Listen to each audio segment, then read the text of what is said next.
Na decembrovej schôdzi Europarlamentu v Štrasburgu sa prejednáva situácia, ktorá vznikla na Slovensku, pokiaľ ide o snahy vládnej koalície a osobitne Roberta Fica zlikvidovať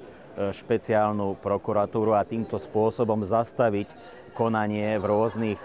prípadoch korupcie alebo závažných trestných činov, ktoré doteraz boli predmetom záujmu špeciálnej prokuratúry. Robert Fico takýmto spôsobom rúca právny štát na Slovensku a na podnet slovenských europoslancov sa touto situáciou žiaľ musí zaoberať aj Európsky parlament.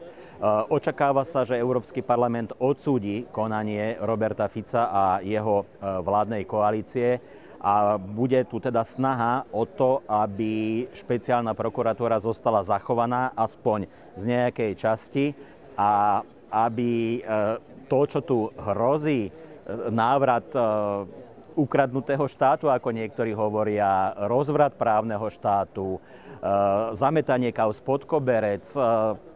aby to skrátka nemohlo tak byť, ako si predstavuje pán premiér Fico.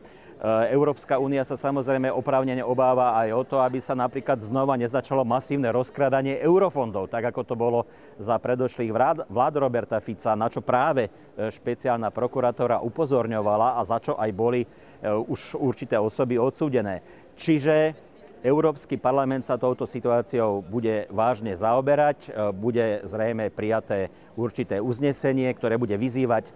pána Fica, aby tieto svoje kroky prehodnotil.